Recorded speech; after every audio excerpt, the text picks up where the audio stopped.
Hey, what's up, people? Thank you for joining me on the second part of the Spyderco Nerdout. Um, really wanted to do this episode a little bit earlier, but I kind of didn't have the time for it. So apologies for that. For the people that have waited for me to release the second episode, here it is. Now, in the last episode, we looked at the Spyderco Seki City lineup. Um, there were not a lot of steals in the Seki City one. We only had VG10, K390, and I think CDP 189 was in there as well. But in this episode, we are going to look at the USA made stuff and the Salt series, and there are a lot more different steals to cover in that episode. So, or in this part of the catalog, I should say. I'm going to do one more episode after this one. Both of them are like 30 minutes long, so we have in total 3 parts, and then we are through the catalog. It's really a lot of things. There are really a lot of things to cover in this catalog. Spyderco has a huge lineup, and yeah. So this episode is going to be a little bit more heavier on steals. We are not going to into detail too much because first, I don't think I'm the right person to do that, and second, we kind of have to oversimplify things to explain it to most people a little bit better, and also otherwise it would just be way too long to talk about all of them. Now, the biggest change in the Spyderco lineup this year is going to be that their main models like the Spyderco PM2 and the Para 3 have been switched to CPM S45VN. I know there's a really interesting knife at the beginning of this of the USA made category, and we're going to talk about this knife in just a second because I'm super excited about it, and you probably also want to know a little bit about it. But in order to understand this deal, we kind of have to talk about S40V first, because that also explains us what S45VN is. Now, we don't see S45VN being used on the Spyderco Military yet and on the Spyderco Native and Manic series. So only the PM2 and Para 3 are in S45VN. The military is still in S30V, which I'm kind of glad it is, because I think it's the better steel for those kinds of knife models. And I'm going to explain to you why I feel like that. Now, CPM S30V has been around for a long time now. It's one of the first widely used powdered steels, came out in the early 2000s. And a lot of things have changed since that in terms of knife steels. So it's kind of an important steel in the industry. Now, in the past, I really disliked CPM S30V because I always felt like for the amount of edge retention it has, it doesn't have a good edge stability. So I would always find my knives to have a lot of chips in the edge. And yeah, I just didn't like the chippy steels. I like the tougher steels more. Now, a lot of things happened since then. Either my sharpening has gotten better, I use different sharpening methods now, and I'm also kind of a more responsible knife user. And I also think the heat treatment protocols have become a lot better since the 2000s to now. S40V is kind of has reached more of its potential than in the past. So yeah, it's great to see a steel grow. Even though it's still the same steel, it's just heat treated differently. You can see that, for instance, if you want to experience two different S30Vs, you take a Spyderco knife in S30V and maybe also buy a Buck knife in S30V, and you will see quite a big difference in edge retention, for instance, between both of these companies. Obviously, geometries are different, and that has everything to do with it as well. But I do think Buck has a very underrated S30V in their lineup. They use the Paul Boss heat treatment protocol, and it's just levels above, in my opinion, compared to Spyderco's Benchmates and all these other companies that use S30V. But so like I said, Spyderco, probably not the best ultimate heat treatment that you can use on a steel in terms of S30V, but it's still a really good one. And I think it has gotten a lot better over the time. Spyderco grinds a lot of their knives a little bit thinner now. They do the edges better from factory. It just, those things all have something to do with that. So yeah, I do have come to like S40V. It's a stainless steel, so really high in stainless, high in edge retention, not the craziest in edge retention, because in the last couple of years we have seen some even crazier knives in terms of edge retention. Everybody goes for that edge retention steel now. We have seen S110V, Maximat, S90V. We have seen all those steels now, and S40V is kind of not that great in edge retention compared to those knives. But S40V sharpens up really greatly. It takes a really nice edge. It holds that fine edge for a really long time. I personally have started to sharpen my S40V knives with diamond stones. I think it gives you a lot more durability at the edge if you do that. And yeah, I like to sharpen S40V. It sharpens up nicely. For the amount of edge retention it has and for the sharpenability, great steel overall, if you know what you're doing. Now, what's the change to S45? S45 VN is, I always thought that Spyderco would make the change in the other companies. We see that in Chris Reeve as well. They have switched from S35 VN to S45 VN. I always thought that they did it because they wanted to have a blend between S30V and S35 VN. Now, that's not really true because CPM S30V, high in edge retention, not the greatest in terms of toughness at the edge. CPM S35 VN is not that great in edge retention, but it's a lot more tougher at the edge, always depending how you heat treatment and how you grind. S45 VN, I always thought it was going to be like a combination of both of those steels, but it's not. CPM S45 VN, exactly what you would expect from a stainless powdered steel, goes for edge retention rather than toughness. So between those two things, those two steels right here, S30V sharpens up better, doesn't have as much edge retention in S45 VN. S45 VN is clearly a jump up in edge retention, but S30V still a lot more stability at the edge than S45 VN. It's a little bit more complex than that, but overall I think you can say that the steel goes for edge retention rather than toughness. And it also doesn't hold a fine edge as long as S40V, but it holds an overall working edge longer than S40V. So yeah, that's basically the summary of what I have noticed with using S45 VN. Do I think it's a good steel for Spyderco to use in their main lineup? I don't really feel like it's a good steel. I think they should have went for a balanced steel, a more balanced steel between edge retention and toughness and stainless properties. But they just went for edge retention and stainless capabilities. So yeah, for a wider audience, not the best steel to use actually, unless your sharpening is good and you know how to use a knife properly. So yeah, for the people that really like the edge retention, yeah, great steel. But for a wider audience, I don't feel like it's the best choice being made. So this is also why I said I'm kind of happy that the Spyderco military is still in S40V, because the military is kind of a bigger knife that you can use a little bit harder, because the handles allow you to do that. It's really comfortable with the harder cutting. I think S40V is still a better choice for this particular knife model, and maybe even for the Native series and the Comanics series. They still are in S40V. I think it's a better steel for those kind of knives, honestly.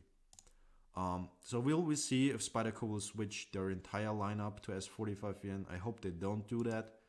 But yeah, that's not in my, what do I want to say? I can't really choose if they do that or not. So yeah, we'll see what's going to happen. Now, if we go back to the first page, we see that Spyderco has put a new knife in the lineup. It actually did this last year.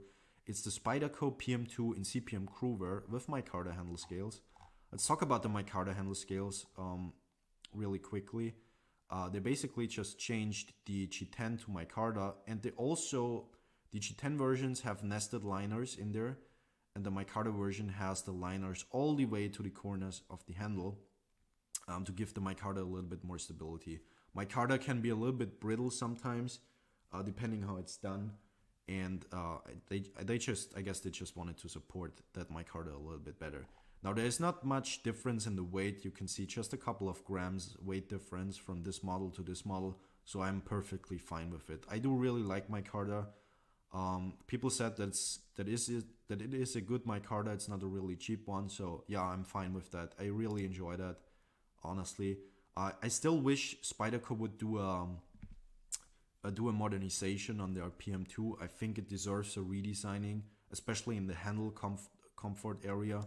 So a little bit more 3D contouring would be nice on a PM2, because I feel like whenever I do the harder cutting with my PM2, the handle is kind of uncomfortable. Really, the corners show a lot of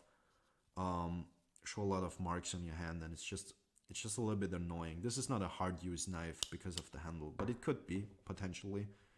Some people may bring the argument, well, the PM2 doesn't have a blade for how to use, so why give it a handle for how to use?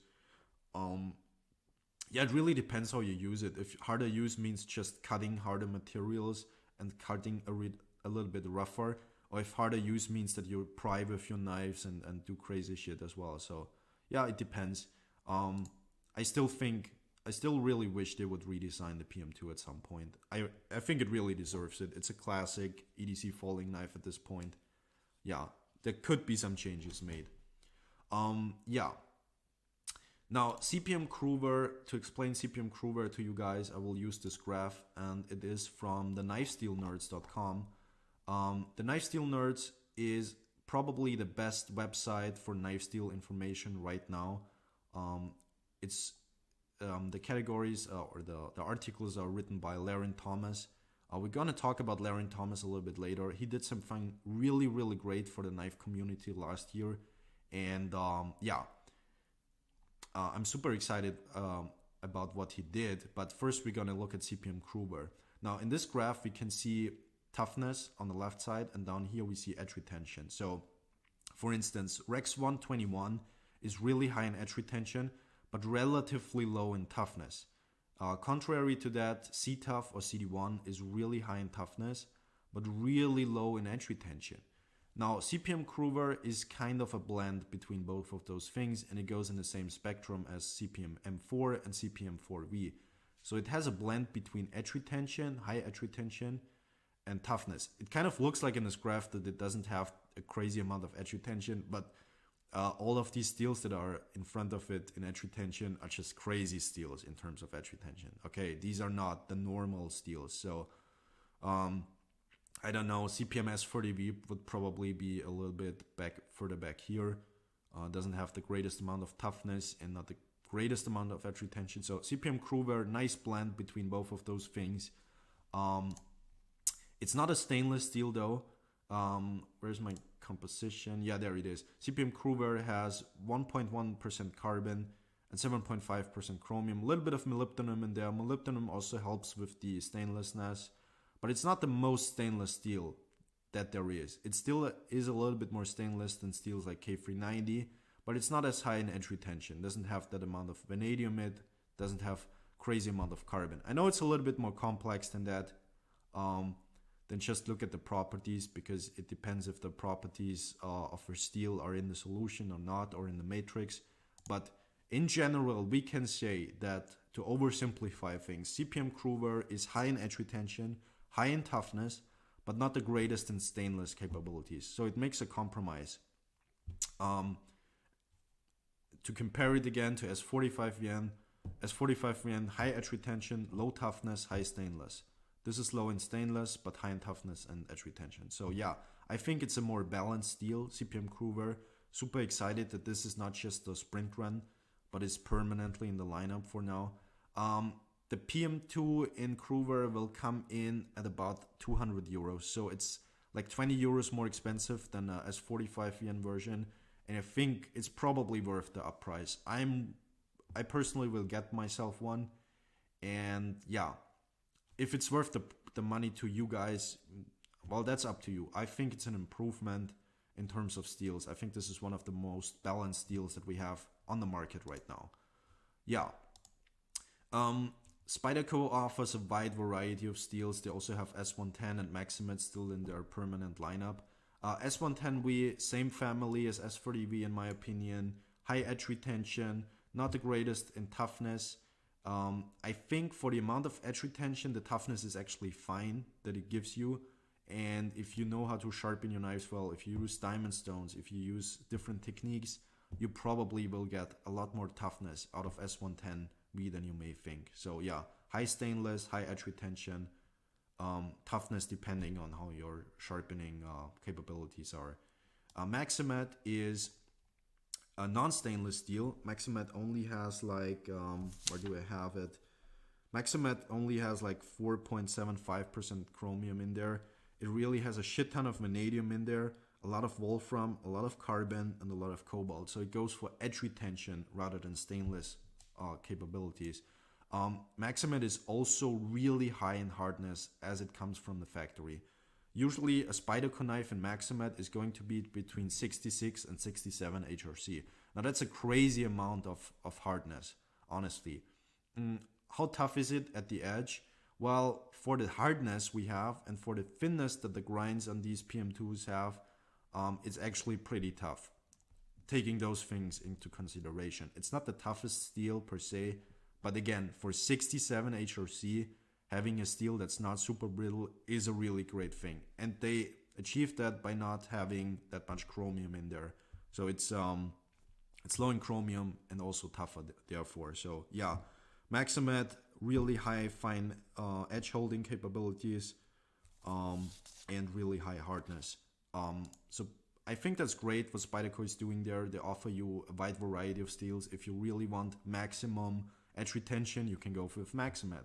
If you want high edge retention but a little bit more stainless steel, S110B is the way to go. So yeah, they offer a wide variety of steels, more balanced steels, steels that are more focused on edge retention rather than toughness, and so on and so forth. So yeah, I don't think there is another company on the market that really gives you that many options in terms of steels. You can really choose the model that you like in a wide variety of steels. Now I have one more prediction before we move on. I think maybe it's even happening this year, but it's for sure gonna happen in the next couple of years. I'm pretty sure Spyderco is going to release a PM2 in a lightweight version. So same as we saw with the Para 3, I'm pretty certain there is going to be a PM2 in a lightweight version with F-Rand handle scales, 3D contours, deep carry clip, and probably in CTS BD1N or Spy 27. They probably are going to do a lightweight version of the PM2 at some point. It has to happen. I'm not sure if I personally need a lightweight version of the PM2. It's going to be more contoured than the normal boxy G10 models, but at the same time, yeah, I'm more interested in a Kruger PM2 right here. That's what I'm really interested in. Yeah, but for some people, the lower price of a lightweight version of the PM2 would come in handy. I think a lot of people are going to like that. Now, because we are already on the subject, CTS BD1N and Spy 27, both of those steels are a little bit more inexpensive. They're not as high in edge retention than the S30V family, but they're also well-balanced steels, I would say. They are tough, hold a good edge for a relatively good amount of time. They don't have this crazy fine edge holding capabilities, especially I think between Spy 27 and CTS BD1N. The main difference is that this one is not a stainless and CTS BD1N is a stainless. So both of them not the craziest in edge retention, but they sharpen up well, they strop well, they strop back well, and yeah, like I said, the fine edge holding capabilities and the edge retention overall is not the absolute craziest, but they come in at a nice price. Last time I checked, I think the Para 3 that I bought in the lightweight version here, which is exactly this one, was a little bit over 100 euros. I think that was just reasonable for what you actually get. I think it's a good knife. Between the lightweight version and the G10 version, because I have both of them, I personally prefer the G10 version. I think it just feels more solid in hand. It feels higher quality. I like the bidirectional texturing that Spyderco does, but the plastic always feels kind of cheap to me. And yeah, the pocket clip placement is a lot better than on the normal Para 3 in my opinion though. They just make use of that space here a little bit better. I always put a deep carry clip on my paraphrase. I think it just works much better, but it depends where you live, what you do, and how much you care. So yeah, a lot of things to be considered there. But personally, I always go for the G10 version over the lightweight version. Although I really like the CTS BD1N steel. I think it's a well-balanced steel. Yeah, sharpens up well, and it's pretty tough and holds a good edge for a reasonably amount of time. Yeah, can't really complain about this steel at all.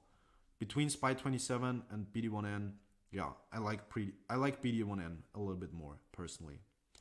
Now, again, also with the Para 3, they give you the option between S110 and Maximat. Great. They have this option in most of their knives, except the military. The military only has the S110V version, so if you want high edge retention, high stainless, you can get that, but you can't get Maximat in the military unless you're buying a sprint run. Yeah, the military overall probably my favorite Spyderco model at the moment. It can be described pretty simply. It's just a large, simple to use, thinly ground slicing and pointing blade. It's just a basic folder and a basic large folder, and it's a really well done liner lock. Probably one of the best done liner locks in the production world. I think it works great. It's really reliable. The knife has a really well balance between size to weight ratio. So yeah, it's a great knife. The military is simple and works well. And that's basically it. A lot of people don't like the the tip down carry with the clip. It's only right hand tip down. I think it makes a lot of sense because the knife is really big, and as you draw it, you already have your thumb on the opening hole as you draw it. So it makes a lot of sense to me personally, but I can understand people not liking it because they're not used to, I guess. Yeah. The Spyderco Native is also one of those knives that has a really great balance between size to weight ratio. Again, Spy 27 available in the Manics, in the Native, and the little Native is available in a back lock and then a compression lock. I've never tried the little Natives. I have had a large Native, and I probably buy another large Native in the future. Yeah, Native is still in S30V. They used to come in S35VN in the past. I don't know why they changed it. Probably because it's a little bit easier to use the same steel on most of your models. But yeah, the Native was a great one. Really reliable, good size to weight ratio. Yeah, not a lot to be said there. S110V again available in a lightweight version and G10 version, carbon fiber versions. They have a ton of Native models actually, and they also bring out a lot of Native production sprint runs, that are not a production run. Now, the Native Chief is not just a bigger version, in my opinion, to the normal Native. I think it's also kind of a very different knife. It sort of falls more into the Spyderco military theme. It's a big knife with a back lock and a really nice pointy blade. I think it's even pointier than a military because the tip is center lined. So if you take the center of the handle and then draw a straight line, the tip would be about there. So it's really pointy, sort of like a dagger.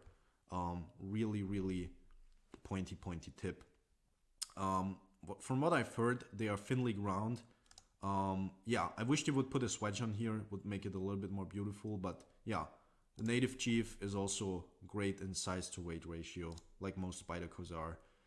There's one really interesting Native Chief that's going to come out this year, but it's not that widely available, and it is the Native Chief in the Saint Nick's exclusive CPM 4V steel. Again, CPM 4V, to show you the graph from before, kind of in the same spectrum of really balanced steel, so high edge retention and high toughness. So yeah, good balanced steel. I think this combination with the DLC coated blade and the red handle and the DLC coated hardware is really nice. It looks really beautiful, and I think that steel makes a lot of sense in that knife model because it's a little bit of a bigger, harder use knife.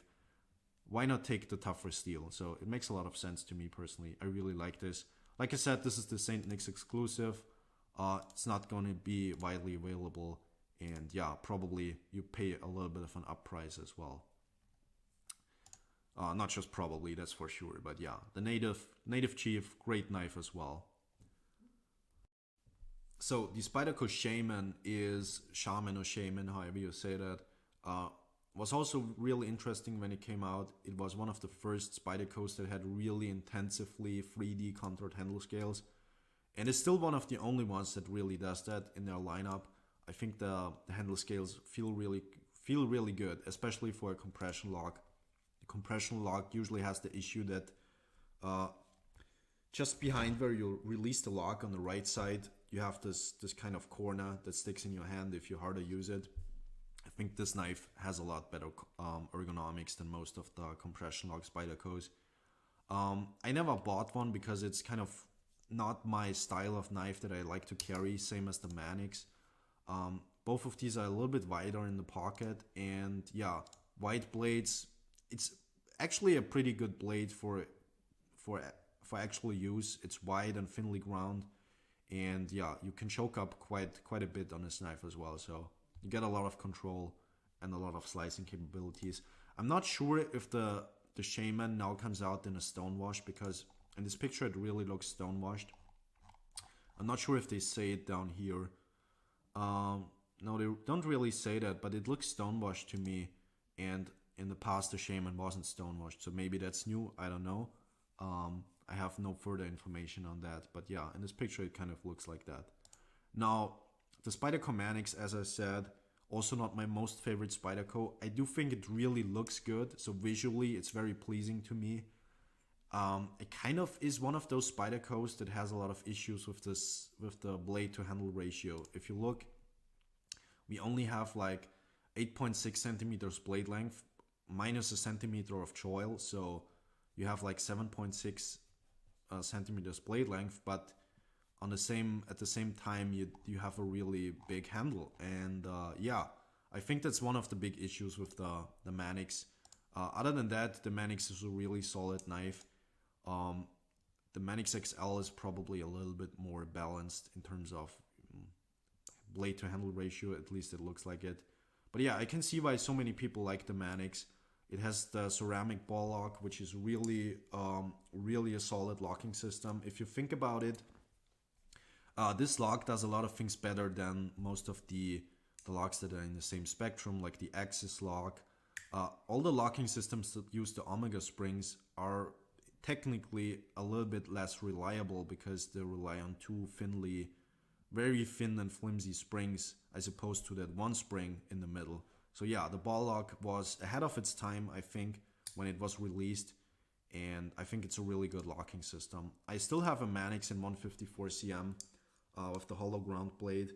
I do keep it, I do like it, I just don't really carry it because the Manix is so wide in the pocket. But yeah, it's not the heaviest knife though for the size, and again, they offer you a wide amount of steels. You have the CTS BD1N steel and the Spy 27. We talked about those steels before. Nice tough steels, well balanced, not the craziest in edge retention. Maximat and S110V, both in the lightweight and in the G10 version. So they give you a bunch of options. As it seems, no, actually no.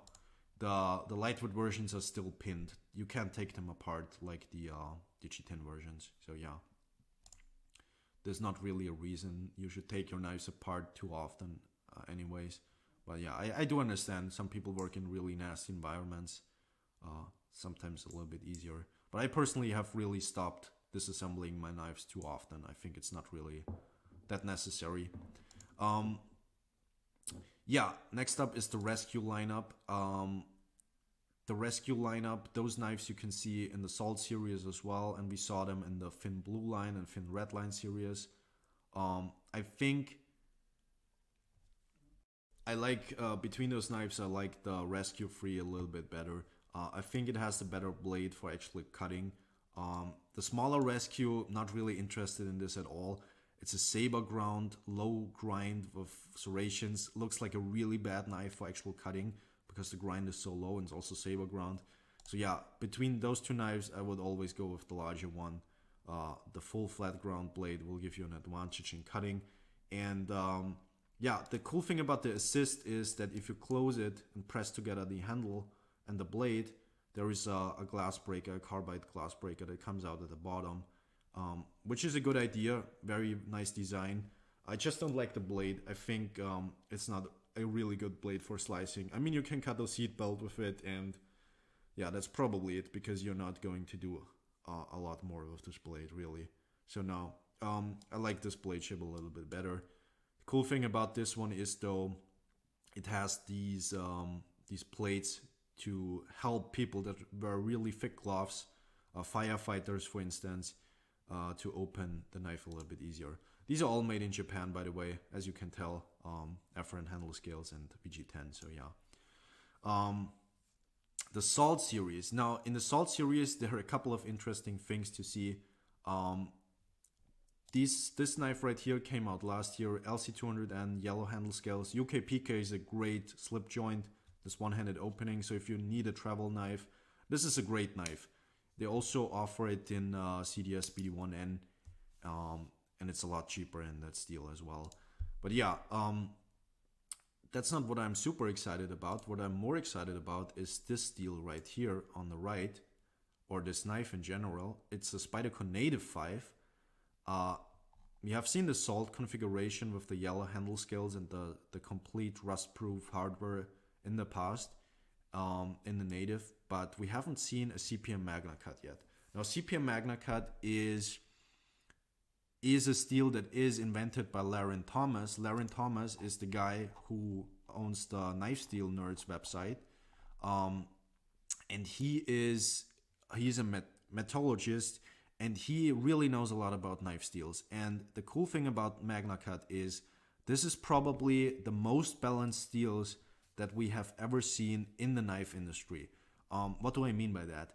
CPM Magnacut is high in edge retention, it's high in toughness, and it's also high in stainless properties. If you remember, we looked at CPM Kruger and 4V before a little bit, and those steels are high in toughness and edge retention, but they're not great in stainless, in their stainless capabilities. Magnacut has all of those things combined. If you want to know more how this works, how Magnacut actually has even the possibility to do that, you can read this article that I will leave you a link in the website, CPM Magnacut, the next breakthrough in knife steel. Really great article, really complex topic. We're not going to go more into detail, but I can only say this: CPM Magnacut, for having not the greatest amount of chromium content, it uses that chromium so well that the stainless properties are still there. So I think this is one of the biggest revolutions in knife steel in the last 20 years probably. So yeah, I'm super excited about this. This is the most balanced steel that we have seen ever probably. And yeah, that's a great thing. We're going to see more Magnacut in the future. As far as I understand it, it's really sold out at a lot of places, or from the manufacturer, which is CPM, so Crucible Powder Metallurgy. Yeah, Powder Metals, actually. No, whatever. It's sold out at Crucible, so we are going to see more Magnacut in the future, but as of right now, only here and there a couple of knives.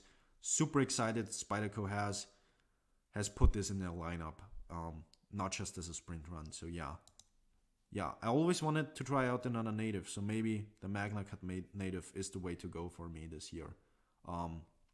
Maybe you are not as hyped about Magnacut as I am. Read the article that I have linked below, and you will be really hyped about the steel probably as well. I think this is a really great invention that we are looking at here. Yeah.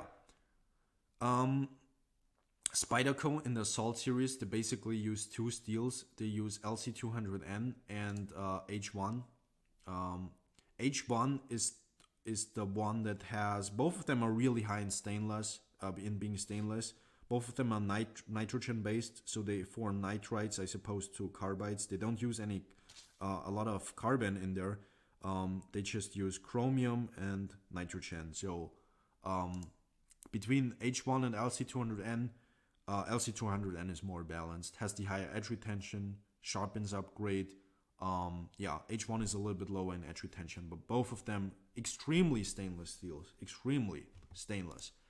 Not complete rust proof, no steel is complete rust proof, but extremely high in stainless, in being stainless. So yeah, LC200N, great steel. Great from Spyderco that they put a lot of research into those things as well. So yeah, good job. On the right side here we have the Caribbean series.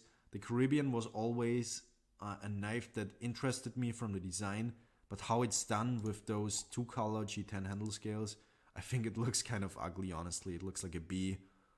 This black and yellow is, I do get it, it's an assault series, they want to look at like a Pacific fish or something, but yeah, I don't like it. I think it looks ugly. A really old school, boring black G10 handle scales would have made this knife much more appealing to me personally, but yeah. Really no-nonsense blade shape on both of these guys. I especially like the sheep's foot. Both of them don't have a choil, so they actually have the blade length that they say it has. So yeah, I like that on the design part, and no-nonsense handle shape as well. You don't slip into the blade, and you can slip off the blade in the back there. So yeah, a great design on both of these guys. I wouldn't pay the price for how ugly they look personally, but I think they're great designs overall. The Spidey Chef is a fan favorite, if you can say it like that. A lot of people really hype this knife. I don't think it is as good as people say it is, but it's not a bad knife at all. Runs on washers, nice slicey blade. It's not the most versatile blade. Yeah, but I think it's a good knife. I have never bought one myself. I don't really need it, honestly. I think there are other knives that interest me a little bit more. So yeah, but good knife overall. Have tried out it a little bit, but yeah, can't really warm up to the Spidey Chef, honestly. Now, the Spyderco Siren is one that interests me a little bit more. It has a really no-nonsense blade shape, kind of aggressive at the tip, which I do like personally. And then it has a boarding G10 handle. The G10 on this one is really coarse from what I've heard. So it's going to be really abrasive on the pockets. Deep carry via pocket clip on both of these guys here. And yeah, it's designed by Lance Clinton. I think he's called Lance Clinton. Yeah, Lance Clinton. He's this kayak guy who owns a YouTube channel, and he goes kayaking basically and does a lot of fishing. And he designed a couple of knives for Spyderco. And I think they're really practical, not just for fishing, especially this knife. I just never pulled the trigger because it's a little bit expensive, and yeah. But this one I probably am going to buy it sooner or later because I like simple backlocks with one-handed opening and washers. That's just my kind of style for a knife, and yeah, good knife, the Siren. Next up we have the Pacific Salt series. These are basically Enduras, just with the H1 steel or the LC200N steel. No, actually, no, yeah, you can get both of them. You can get them in LC200 and H1, yeah. This one is hollow ground, so like the old school Enduras have been. They also have the same kind of grinding, but apart from that, same kind of knives, just with rust-proof hardware and a really stainless steel, basically. Also can see the Delica is in here with a slightly different tip, but the same handle, and yeah, again, LC200N steel. I think last year they added the green FRN handle scales to the lineup. Before they were just yellow or black. Yeah, so different colors available there. Yeah, and again, Delica Wharncliffe. Spyderco is really big on the Wharncliffes in this year's lineup. Yeah, more Wharncliffes, and then more salt blades, which are basically Delicas with hollow grinds in H1 steel. Now, the Tasman Salt, can't speak. The Tasman Salt 2 is basically like the Harpy with the Delica handle and the hollow ground serrated blade. Yeah, we have seen the Assist in the Rescue lineup before. This one is just the rust-proof hardware and rust-proof steel or stainless steel. Yeah, Atlantic Salt, we have seen this one before. The Atlantic Salt is like the Rescue, basically, just in the Salt series. So Spyderco does a lot of the same things in different lineups with different steels. But that's a good way to summarize it. This one I really like. I will probably not buy one, but I think the Dragonfly with a hollow ground blade is a great idea. Look how wide the hollow grind is on this one. Contrary to most of the hollow grinds are really low, and this one is wide and thinly ground, so I do like that. And the Dragonfly again has some really great weight to size ratio. So if you want a Dragonfly in stainless steel, the Salt Series Dragonfly is kind of cool with the hollow grind blade. You'll get a lot more lifetime with the hollow grinding out of your blade as you resharpen it. Yeah, so that's basically it. These guys are also new, the Ladybug and the Man-Bug in the Salt series. Honestly, I would go for the normal Man-Bugs and Ladybugs because these all have the very low hollow ground blade. They're not going to cut as well as the normal Man and Ladybugs, but these have serrations. Yeah, so yeah, go for the normal ones. I think they're better keychain knives than this one. But yeah. So that's it for this episode. Next episode, we are going to look at the specialty knives and the Chinese-made knives.